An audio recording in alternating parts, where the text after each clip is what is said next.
Can't wait to talk to Roger Newman this morning. He's written a novel called Boys. Normally, I don't have acts of or works of fiction.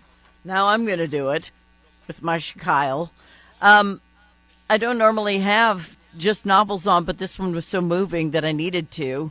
Roger Newman is an author. He's a physician, and he's written a book called Boys, Battlefield Medics, and so much more than that. Good morning, Roger. Good morning. How are you? I'm doing well. How are you doing, sir? Well, I was doing pretty good till a second ago, and now I have this overwhelming desire for a Chicago-style hot dog. At least you can say it. Oh, my goodness. That cracked me up because we've all been there. All right.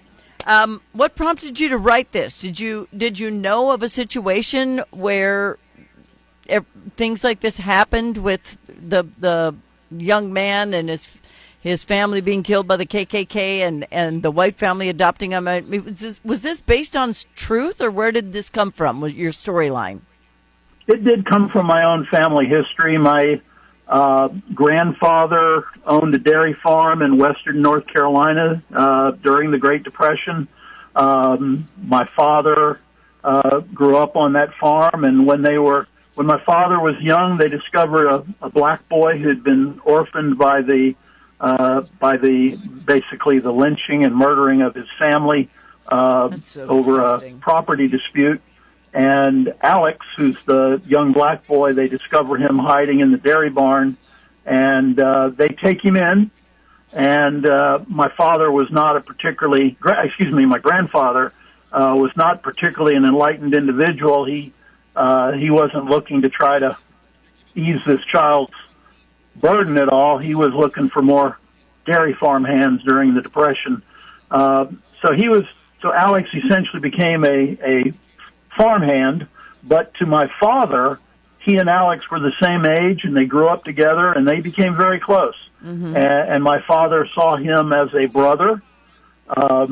They both, at the outbreak of World War II, they both left together and enlisted in the U.S. Army.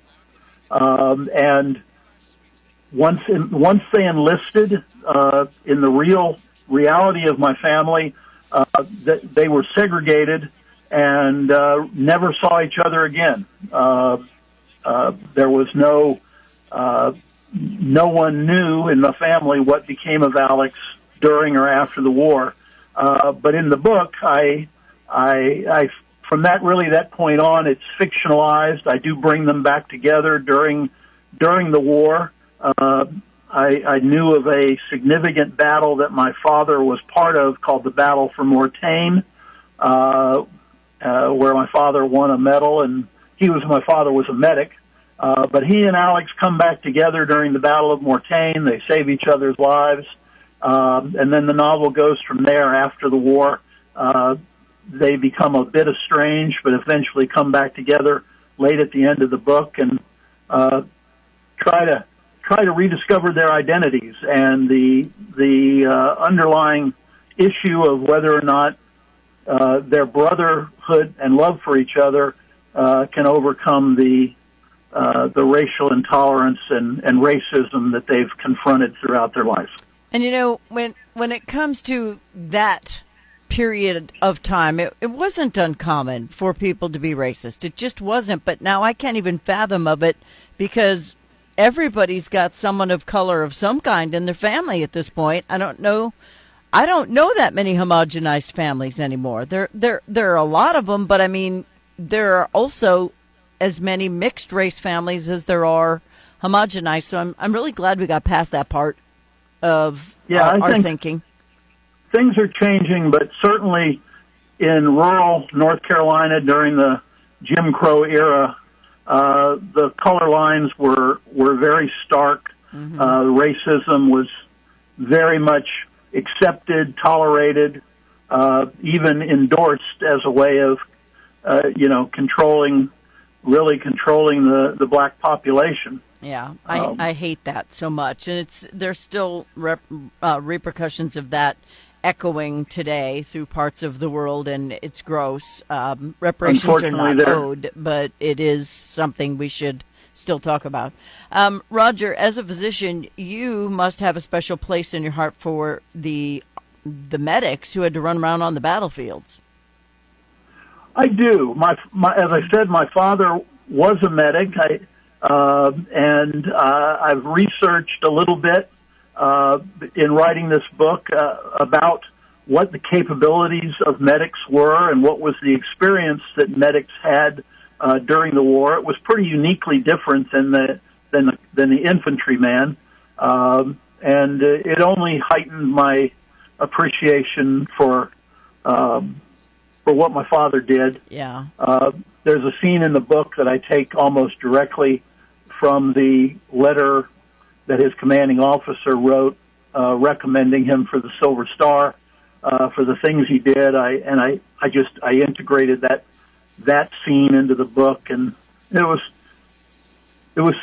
I think it's a good scene, but for me, it was a very powerful one to write. Yeah, and I know somebody very well. He's in his 90s. He was in the Korean War and worked as a medic in one of the MASH tents, and yeah, they don't really talk about what they saw, but they saw everything, pretty blood-soaked.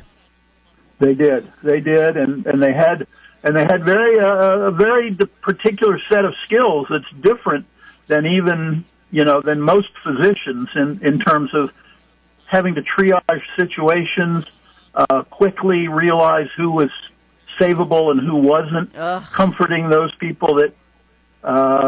It was a very interesting aspect that I read about was their use of morphine. They used a lot of morphine, but mostly for patients, for wounded soldiers who weren't going to make it, just to ease their pain. Yeah. While they oftentimes held off on the morphine for soldiers who they thought could make it, but needed to continue fighting. Right. And, I just sit and I wonder, you don't even know. With Memorial Day coming up, this is the perfect time for this interview, and I hope that you all go out and buy the book. It's called Boys, a novel by Roger Newman. It comes highly acclaimed, and I'm going to add my name to that because it was absolutely riveting. But the storyline itself had me crying my face off because I can't even imagine. I can't even imagine living through racism that was deadly. But then going to war, which is also deadly. Was there ever a time where they didn't have to wonder who's going to kill me next? It was like, it was just too much. It was a lot to just take in. But these medics, they're in these areas where they sometimes fly in on a helicopter into a battlefield where guys are just laying there. You don't know if they got hit by a mortar. You don't know if they got shot. You don't know if they just fell down, hit their head, or snapped their leg. You don't know stuff, and you just have to automatically try to figure out what's wrong with them. How do you do that?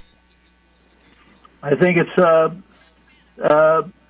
very quickly learned skill, and I'm sure there were some who were better at it than others, but that ability to triage people on the fly instantaneously is I think in the book at one point I refer to it as a deadly algebra. Yeah. And that they had to make those mass unit types of or mass casualty type of decisions very quickly and move on from people they couldn't help to people that they could help.